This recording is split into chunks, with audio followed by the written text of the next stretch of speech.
Hi ladies and gentlemen, Dr. Joel Hunter here, today to talk to you about Kant's moral system, his normative theory in ethics.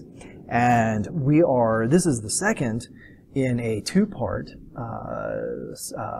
series, I guess, of Kant's moral system. In the first video, which I encourage you to check out, we talked about fairness and justice, how it is that we've left that out of a lot of normative theories, and how it does get left out of some normative theories, and how for Kant, these become central, and excuse me, and how he makes them central. And then today, however, we saw that there were some problems, some unfinished work that Kant needed to do to connect morality to rationality, because it is our reason for Kant that gives us our moral duties, and that we act immorally when we act contrary to our moral duties. And so if you remember, the argument for the irrationality of immorality, the conclusions are that if we're rational, then we're going to act morally, and that if we act immorally, then we're acting irrationally. Well, what we're going to do is talk about, in this video, about the roles of autonomy and respect in Kant's moral system. And that's going to be critical for understanding how that connection between rationality and morality is fleshed out. And so let's turn to then our slides for today and get into the issues of autonomy and respect in Kant. All right. And so let's make that big and strong here. All right. So let's start with a question, and your author starts with this question. And by your author, I mean, for those of you who might be tuning in and not in the official class, it is the text by Russ Shafer Landau called "The Fundamentals of Ethics." It's published by Oxford University Press. It's in its 4th edition now. So to get to the supplement, or the additional principle that Kant needs to go along with the principle of universalizability, it is the principle of humanity. And so we need to figure this part out, what he's getting at with the principle of humanity. And so we can begin by asking a very simple question: is slavery wrong? And we can come up with some other ones, but what we want to do is figure out some actions that we have a very strong sense, or we're very much convinced that are wrong because they grossly violate something deep about what it is to be a human being, that no one deserves to be treated, to be acted on in such ways. And one of those ways that we would probably point to as an example would be slavery. And so we want to ask, well, what is it that makes slavery wrong? What is the wrong-making feature of slavery? Is it wrong in and of itself? Even if we answer the question, is slavery wrong, with a yes, what are our reasons? And a strong reason would be one that can show why it's wrong in and of itself, intrinsically. Now, we saw when we were looking at consequentialism, and you can look back at those videos when we discussed the utilitarian view, we saw that there was a problem that utilitarianism has with justice. One answer we would give, by the way, to why it's wrong is that it's unjust. Well, why is it unjust? Okay, we need to look at that. But the utilitarian can't make that argument because they're only looking at results. They're looking at what makes an action morally acceptable or not, or morally required or not, is its result optimific. In other words, does it maximize overall welfare or benefit, overall happiness or well-being? Okay, so if the morality of an action, like slavery, depends entirely on its results, then it's impossible to say yes to this question, right? Because the results would be, well, the results that matter are either happiness or well-being. And we can imagine, and in your text, it gives an example of a philosopher, utilitarian philosopher who does just this, who shows why there's nothing wrong intrinsically with slavery. It all depends on the results. But it seems like that we have a much stronger conviction about the wrongness of slavery, that it doesn't seem adequate to only look at the results to determine the wrong-making feature of slavery. So let's suppose that utilitarianism is false, that it's the morality of the action doesn't depend just on results. So what is then the wrong-making feature of slavery? That's the question. And here Kant comes into the discussion and gives us a principle that gives us and tells us what that wrong-making feature might be. And the principle is the principle of humanity. And it says that we should always treat a human being, and that includes yourself, as an end and never as a mere means. Okay, so when we say treating as a means, that means dealing with someone so that you get what you want, so that you achieve a goal. Okay, and now if you remember, when we were talking about maxims, and review the previous video on Kant to get that, a maxim does tell us, it needs to describe what our goals are, what are we trying to achieve. And as far as humans are concerned, if humans are part of getting what we want, then one possibility is that we would treat them as means to get what we want, to achieve our goals. Okay?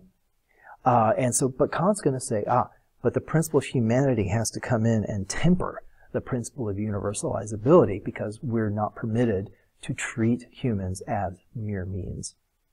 Now, to treat someone as an end means to treat someone with the respect or dignity that they deserve, merely by being human. Merely the fact of their humanity is sufficient to treat them with respect and dignity. Okay, now your text goes into an important distinction. If you notice in the principle of humanity here, there is this, let me get the highlighter going here.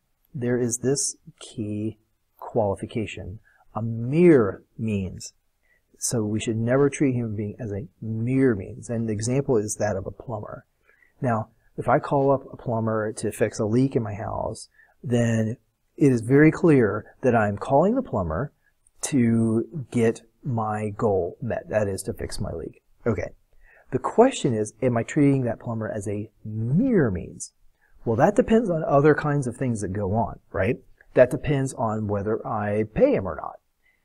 If I withhold payment, then that would be wrong. And it would be wrong because then I'm only getting what I want, and then I'm mistreating him in other respects. So that would be failing.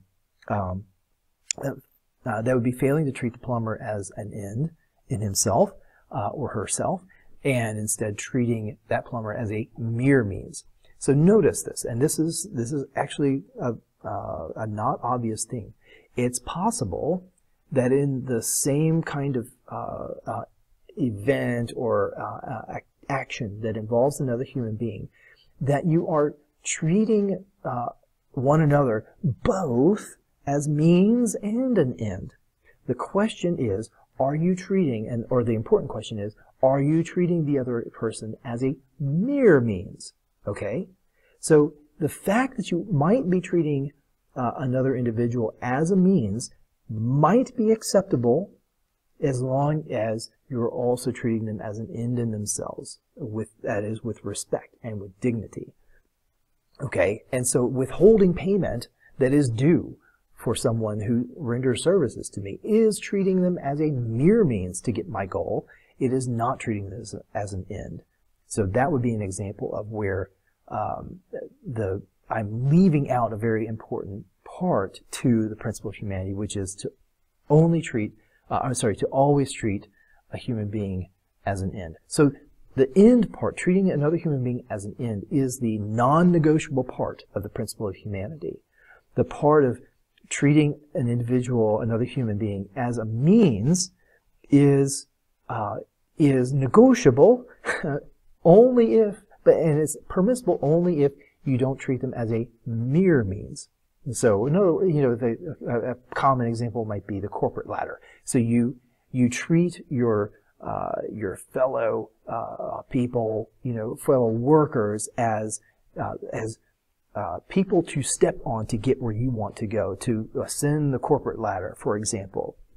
And you'll do anything to get your goal, and that means violating another person's dignity.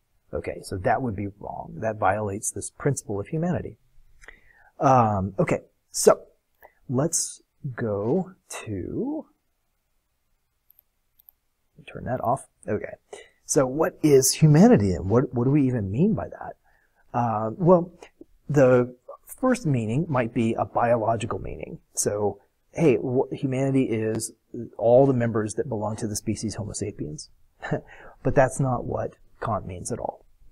He means any being that is rational and autonomous. And we need to dig into those terms. But notice that that might mean, say, just to use an imaginative example, it might mean mean a being that is from Alpha Centauri. Okay, it could be an alien. In other words, it doesn't necessarily have to be human in the biological sense. Okay, it's a broad. In other words, humanity in Kant's sense is a broader concept than the biological sense of humanity. Okay, so we have to look then at what makes a person a member of the moral community. Now, in utilitarianism, there's a very straightforward answer to that. That is, can that being suffer? So the capacity for suffering is what gives someone, makes one a member of the moral community, gives them moral status that has to be respected. For Kant, that is not sufficient. Instead, what he says is that rationality and autonomy are what make us worthy of respect. Okay. So let's talk about these terms because they're going to be critical for rounding out Kant's system.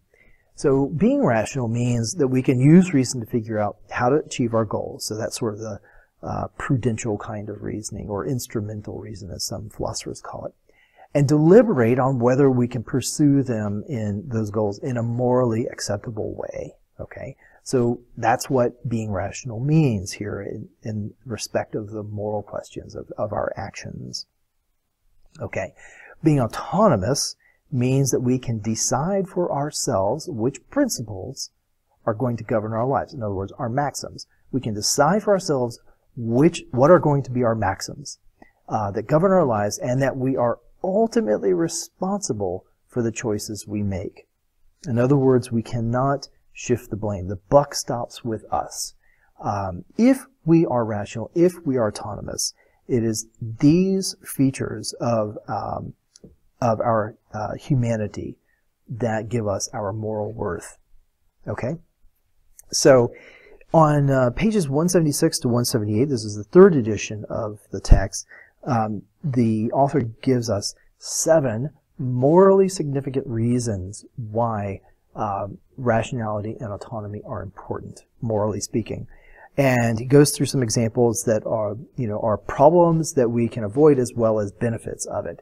And so some of those problems would be things like the dealing with problems that we get with only the principle of universalizability. And the example there is the example of the fanatic who doesn't really mind, harming other human beings if it gets them, if it helps them satisfy the principles that they're acting on. Okay, so we can address that. Some of the severe problems with the principle of universalizability. So that's a good thing. Then another is that it answers our question at the beginning, which is slavery wrong? Is it intrinsically wrong? And for Kant, yeah, it is, because slavery is always immoral because it treats the slave as an end in him or herself. They are treated as mere objects for the satisfaction of goals that others have, and so they're immoral because they deny their victims autonomy. So these are then crimes that treat another human being as mere means. Okay? It's impossible to own a slave, for slavery to exist, and to treat the slave as an end in him or herself. Okay? It's just, you no longer, you can no longer do that. You can only treat that human being as a mere means, and that is the wrong-making feature then. It's the violation of the victim's autonomy. Okay, so that's a very powerful reason. Then there are other reasons, like it explains why we find paternalism so objectionable. So look at that. It explains why we should never abandon hope in people. You know, that people can reform, that they can change for the better, that they can morally improve, and we give people second chances. So it seems like it's morally right to do that, at least in many cases. So it's hard work to be moral, and so we extend chances for people to become redeemed, to redeem themselves. It also, the principle, the rationality and autonomy also tell us why universal human rights is so important, such a powerful idea. If every person is rational and autonomous, to at least to some degree, every person deserves certain kinds of rights, and that they have to be protected. Their powers to exercise reason and to exercise their autonomy have to be protected in order for them to enjoy those rights, to engage in the kinds of activities that those rights are designed to secure and that make life worth living. Okay, and then then it also explains why it's important to hold people accountable, help hold ourselves accountable, as well as hold each other accountable, because then we understand why we might be worth, why we might deserve praise in some respect, or why we might deserve blame in certain respect. So it helps us hold one another accountable. And it also helps us justify punishment about what is the appropriate response to people who do wrong. And remembering, the principle of rationality in particular, that immorality is always irrational. Okay, so for example, it's not justifiable to punish someone who is certifiably insane because they are not able to be autonomous. The same would be with others, with animals, for example. There's no justification for punishment of animals, although that gets into a separate question that we'll deal with in a bit. But say other humans, let's limit it to our examples there. Other humans who are unable, who might cause harm, but who should not be punished because they are unable to exercise autonomy, and so we can see why why punishment for some is justified and for others it is not.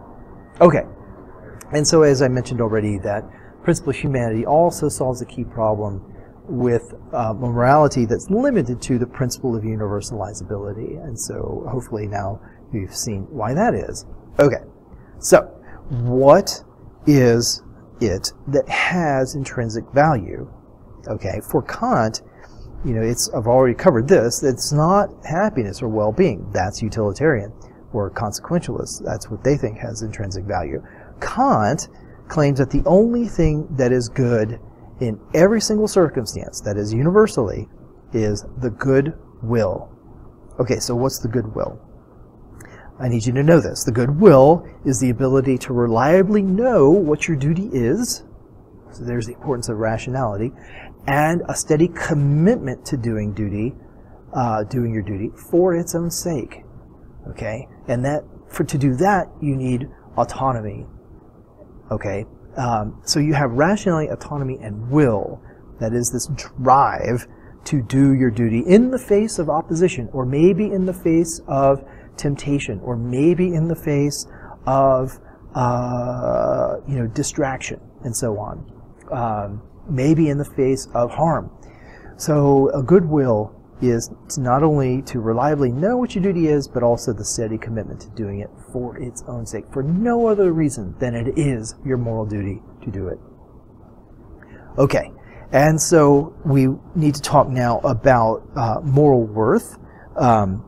So Kant thinks that that acting from the good will is the only way that an action can be truly praiseworthy. So, in other words, you can't morally praise someone for doing the right thing, but without any conviction to it, or to do it for some self-aggrandizing reason. So that is actions then that are done from the goodwill are those that possess moral worth. That makes them praiseworthy. So if you do the right thing good, okay, but for the wrong reasons, then Kant would say that your action has no moral worth. Doesn't mean that it's wrong. It means that it has no moral worth. In other words, you can't be praised for it, or you shouldn't be praised for doing the right thing for the wrong reasons. Okay, and there's an example of the shopkeeper, two shopkeepers, one who gives you the correct change because they're afraid of being caught for shortchanging you, and the shopkeeper who gives you the right change because they are committed to living up to rules of fairness, right? Maybe the golden rule would apply there. They believe that cheating is wrong, and so that would be the right reasons. Okay. So we are going to I just want to actually wrap up with that and say that that having the goodwill is, first of all, knowing where your duty lies, and so reason alone can tell you this, and you can't get to know what's morally required of you through let me rephrase that. I was going to say you can't get it with feeling or emotion, because feeling and emotion can guide you, but we can't know it. We can know what is morally required of us without the help of feelings and emotions. Okay, and so applying the test of the principle of universalizability, for example, will help us. Applying the principle of humanity will help us. We don't need to want something or feel something in particular to know whether our moral duty to respect other humans is going to be satisfied or not by taking a particular action. So we need to apply those tests, and reason allows us to do that.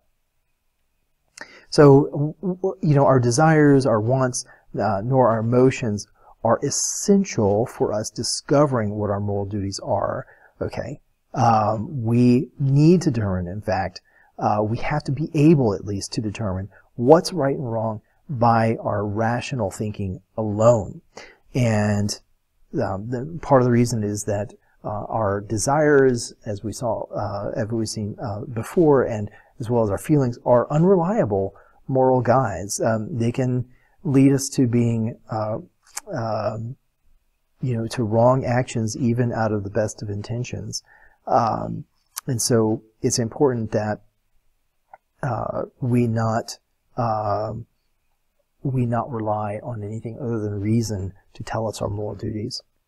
Okay, so let's talk about an argument against autonomy. And actually, I guess there was Oh, yeah, I skipped over this slide. I'm sorry. So let me just back up one more time. Okay, yeah, one of the things that comes. Let's see.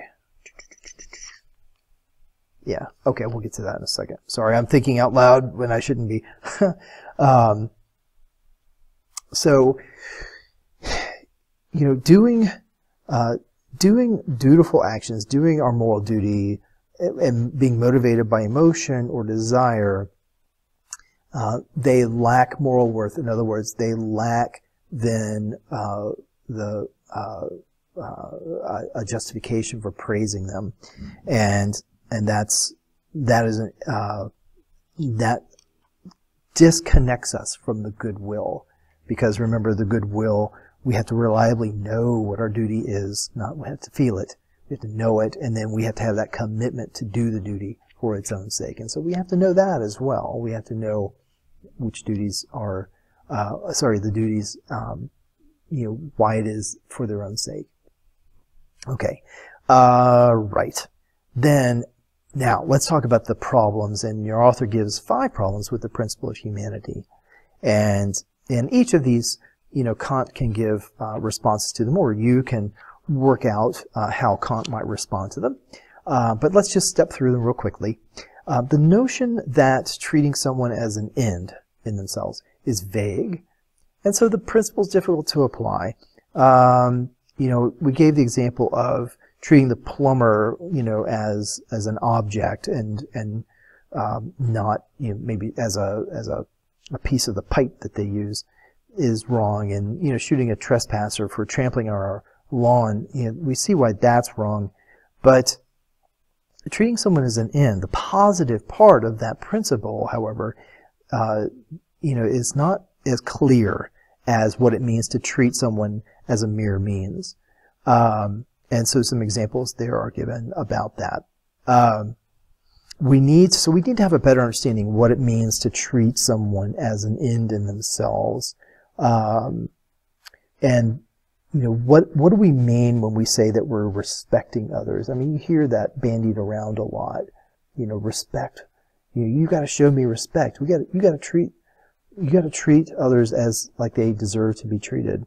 Well, we need more guidance about what that is, what we expect from those principles. Okay.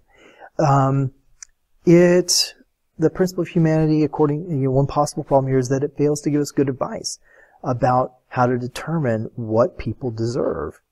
And in this section, the author goes into the principle that Kant cites for punishment, and this is focusing on punishment. All right, why do people deserve punishment, and in particular the kinds of punishment that are applied? And Kant's test is lex talionis, that is the eye for an eye principle. And then there's a discussion over a couple pages then of a problem with that principle as giving us reliably what people deserve, or at least wrongdoers what they deserve. And so I'll leave that as an exercise for you to explore. Third problem with the principle of humanity is that it assumes we are autonomous, but maybe we're not. Maybe that assumption is false. And there's an argument given in your text about why that may be the case. Now, let me just go ahead and step through it, and then I'll just make a comment. So the argument is fairly straightforward. It is valid in point of form, and you, for yourself, can decide, which premises do you think are the least plausible, or at least open to challenge. So premise 1 is one that is, would be a priori. Either our choices are necessitated or they are not. That's straightforward. There is no obvious objection to that. That's simply stating basically a definition of choice. Either it's necessitated or it's not. It's making the point that choice is exclusively one of these two things. So the premise 2 is if they're necessitated, if our choices are necessitated, then they're out of our control. Okay, that follows by definition. And so we lack autonomy.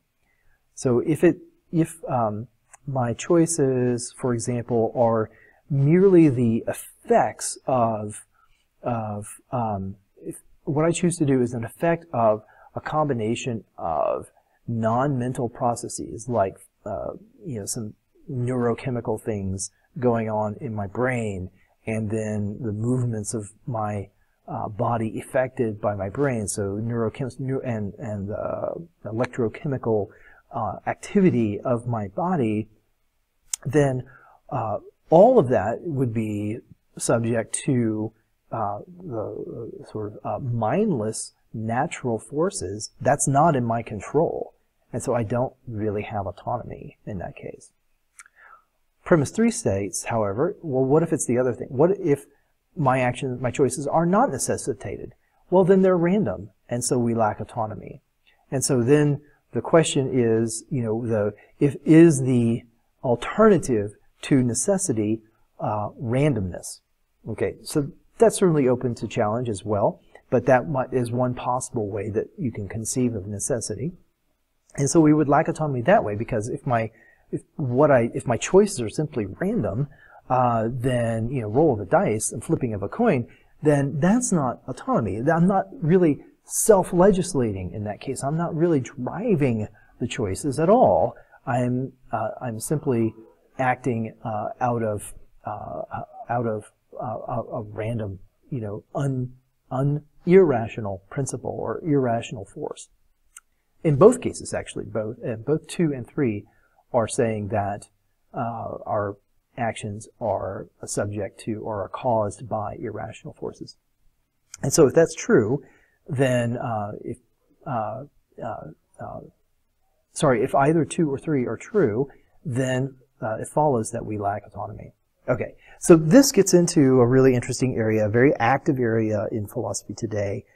This gets us into metaphysics. This gets us into issues of determinism and free will. And that's another class.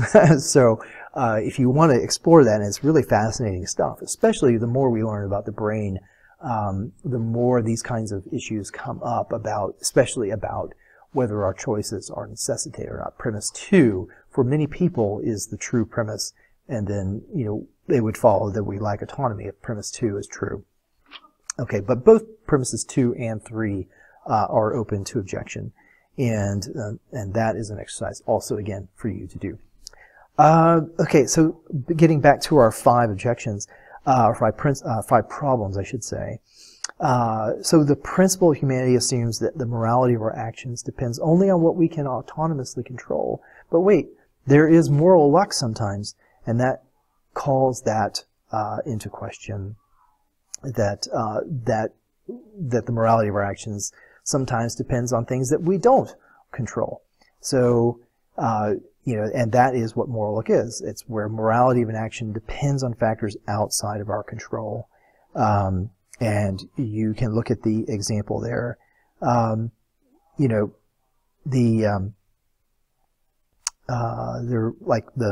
risky investment example is a good one. And the revolutionary, in some cases they're a hero, in some cases they're a traitor. So look at that example as well, and see, what maybe how Kant might respond to this problem of moral luck. And then a big one is, and this is where your author spends a great deal of time talks about the scope of the moral community. So the principle does not explain why those who lack rationality, not only non-humans who lack rationality, but also humans who lack rationality and autonomy, why they still deserve our respect. Think of infants, for example, who have neither rationality nor autonomy, or those who are severely mentally handicapped, for example. You can think of lots of members of the species Homo sapiens who lack rationality and autonomy, but yet we still have this intuition that they deserve our respect and deserve special consideration, perhaps. So we need to know why that is. It seems like the principle of humanity does not tell us why that is. Okay, then if you factor in also the scope of the moral community to include animals, then that raises a whole different set of concerns. And Kant was aware of this. He thought we should not mistreat. Wait a minute, that's a double negative. Kant thought it was wrong to mistreat animals. The reasons he gave, though, or the arguments he gave for that, in which he tried to preserve the principle of humanity as part of the justification for that, there are problems with that, which your author discusses. Okay, very good. Well, that is then wrapping up our normative theory of the Kantian perspective, and we've looked at in this video we've looked at issues of autonomy and respect, and the principle of humanity and how that figures centrally in Kant's moral theory.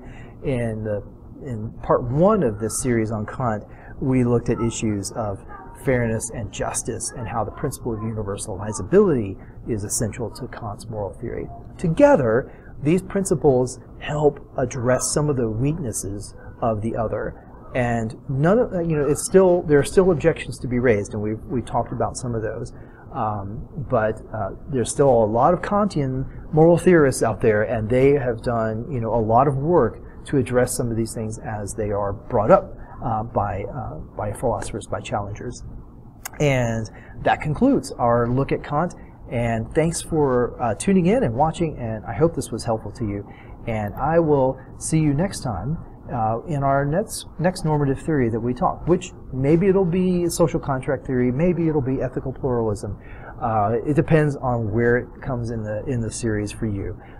But take care, and I'll see you next time.